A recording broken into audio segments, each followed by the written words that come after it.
যারা সনাতন ধর্মের বড় বড় পণ্ডিত তারা কিন্তু এখন ফেসবুকে স্ট্যাটাস দিচ্ছে ইসকনের সাথে হিন্দুদের কোনো সম্পর্ক নেই। সম্মানিত ভাইরা আমার, আমাদের প্রিয় জন্মভূমি এই বাংলাদেশের সঙ্গে যদি এই আয়াতটা মিলাই তাহলে আমরা দেখতে পাবো প্রায় 650 বছর মুসলমানদের শাসনের অবসান ঘটেছিল 1757 খ্রিস্টাব্দে পলাশীর প্রান্তরে নবাব সিরাজের পরাজয়ের মাধ্যমে। 190 বছর গোলামি করেছে ইংরেজদের মুসলমানেরা, আর সেই 190 বছরের গোলামিতে কোটি কোটি মুসলমানকে রক্ত দিতে হয়েছে, হাজার হাজার আলেমকে জীবন দিতে হয়েছে। এরপর 1947 সালে এই বাংলাদেশ, তখন পাকিস্তান আর ইন্ডিয়া বিভক্ত হয়েছে, মুসলমান স্বাধীনতা লাভ করেছে 1947 সালে। দীর্ঘদিন পশ্চিমা শাসক গোষ্ঠী এই দেশ শাসন করেছে।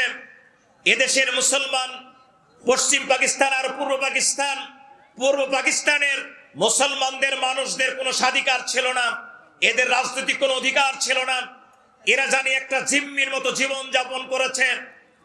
এক সাগর রক্তের বিনিময়ে 30 লক্ষ নারী পুরুষের শাহাদাতের বিনিময়ে 1971 সালে 9 মাসের রক্তক্ষয়ী যুদ্ধের মাধ্যমে বাংলাদেশ স্বাধীন হলেও দীর্ঘ 50 থেকে 52-53 বছর ধরে এদেশের মানুষ এক শ্রেণীর শাসক গোষ্ঠীর কাছে জিম্মি ছিল।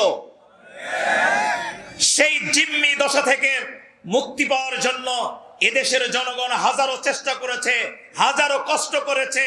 সর্বশেষ ছাত্র জনতার তীব্র আন্দোলনের মুখে প্রায় 6 কোটি ছাত্র জনতার তীব্র আন্দোলন, আর তাদের সঙ্গে দেশের জনগণ ঐক্যবদ্ধ হয়ে একত্রিত হয়ে ফ্যাসিস্ট জালেম একবারে জুলুমবাজ এক সরকারকে এদেশের বুক থেকে বিদায় দিয়ে বাংলাদেশটাকে 2024 সালে সর্বশেষ এক স্বাধীনতা এনে দিয়েছে।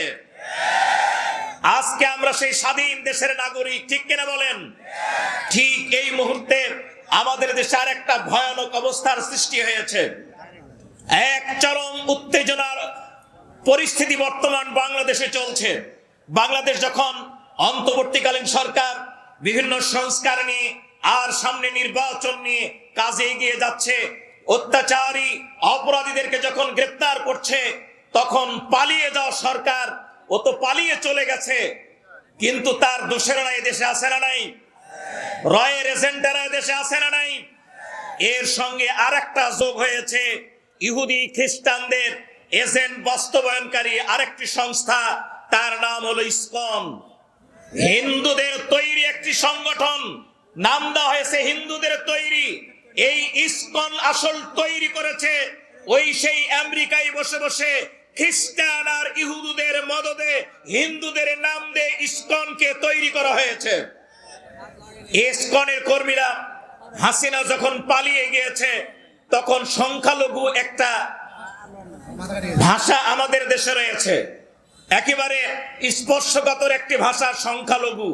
সংখ্যালঘু বললেই আমরা জানি একেবারে কাতর হয়ে পড়ি। এই সংখ্যালঘুদের ধর্ম প্রচারের নাম দিয়ে ইসকনকে নামিয়ে দিয়ে হিন্দুদের যতগুলো পূজা মণ্ডপ ভেঙেছে দেশে, যতগুলো হিন্দুদের উপর আক্রমণ হয়েছে, যতগুলো অরাজকতা সৃষ্টি হয়েছে, সবগুলো ওই হিন্দুর নামে সেই সংগঠন ওই ইসকনের মাধ্যমে সংগঠিত হয়েছে। এটাই বর্তমান সময়ে পরিষ্কার হয়ে গেছে। সম্মানিত ভাইয়ের আমার, যারা সনাতন ধর্মের বড় বড় পণ্ডিত তারা কিন্তু এখন ফেসবুকে স্ট্যাটাস দিচ্ছে ইসকনের সাথে হিন্দুদের কোনো সম্পর্ক নেই, বরং বাংলাদেশে এক চরম পরিস্থিতি সৃষ্টি করার জন্য, হিন্দু মুসলমানদের মধ্যে দাঙ্গা বাঁধানোর জন্য ইহুদি খ্রিস্টানদের দোসরেরা আর ভারতীয় এজেন্ডা বাস্তবায়নকারী রয়ের এজেন্টেরা আর মুসাদের এজেন্টেরা বাংলাদেশে ইসকনকে নামিয়ে দিয়ে হিন্দু মুসলমানদের মধ্যে এক খারাপ অবস্থা সৃষ্টি করে ইন্ডিয়ার কুমতলব বাংলাদেশে অভিযান চালানোর এক পাঁয়তারা চালাচ্ছে। আমরা দীপ্ত কণ্ঠে ঘোষণা দিতে চাই, ছাত্র জনতা প্রায় 6 কোটি আন্দোলনে নেমেছিল। এদেশের জনগণ কিন্তু প্রায় 20 কোটি। এই মুহূর্তে মুসলমান দেশের যতটি জনগণ ঠিক ততটাই তারা মুজাহিদ। কথা বলেন ঠিক কিনা? একদিকে যেমন ছাত্র জনতা রয়েছে, অপরদিকে রাজনৈতিক দল রয়েছে, সর্বশেষ এদেশের তাওহীদি জনতা, তারা কিন্তু মুজাহিদের ভূমিকায় এক সময় অবতীর্ণ হবে। ভারতের 20 লক্ষ সৈন্য রয়েছে, কিন্তু বাংলাদেশের জমিনে মুসলমান 20 কোটি রয়েছে। তারা মুজাহিদের ভূমিকায় নামবে, তাদের বুকে তপ্ত রক্ত দিয়ে সব বেঈমানকে ভাসিয়ে দিবে ইনশাআল্লাহ। আমরা তীব্র নিন্দা জানাই, ঘৃণা প্রকাশ করছি এবং বর্তমান সরকার, অন্তর্বর্তীকালীন সরকারকে অনুরোধ করব, ইসকনের সদস্যরা ওই সেই চিটাগাঙ্গের সরকারি তরুণ আইনজীবী আলিফকে হত্যা করেছে। এই হত্যা শুধু আলিফকে নয়, আলিফকে হত্যার মাধ্যমে এদেশের জনগণের 20 কোটি মানুষের বুকের রক্তক্ষরণ ইসকনেরা শুরু করে দিয়েছে। সুতরাং ইসকনকে আইনের আওতায় আনতে হবে। বাংলাদেশ শুধু নয়, পৃথিবীর বিভিন্ন দেশে, ইন্দোনেশিয়া, সৌদি আরব, আফগানিস্তান এবং ইউরোপিয়ান কান্ট্রির প্রায় 10টি দেশে ইসকন নিষিদ্ধ ঘোষিত হয়েছে ইতিমধ্যে। সুতরাং এদেশের জনগণ চায় কোন সন্ত্রাসীদের স্থান এই বাংলাদেশের জমিনে এদেশের জনগণ দেখতে চায় না। কি আপনার একমত কিনা? কোন সন্ত্রাসী সংগঠনকে আমরা এই দেশের জমিনে দেখতে চাই না। সুতরাং এই মুহূর্তে আইনের আওতায় এনে জঙ্গি সংগঠন হিসেবে ইসকনকে বাতিল করা হোক। কথা বলেন রাজি কিনা? কারা কারা রাজি? দুহাত উঁচু করে দেখান।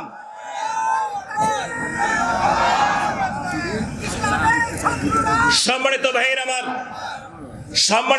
আমার, আমরা বুকের তপ্ত রক্ত ঢেলে দিয়ে 24 স্বাধীনতা নিয়ে এসেছি।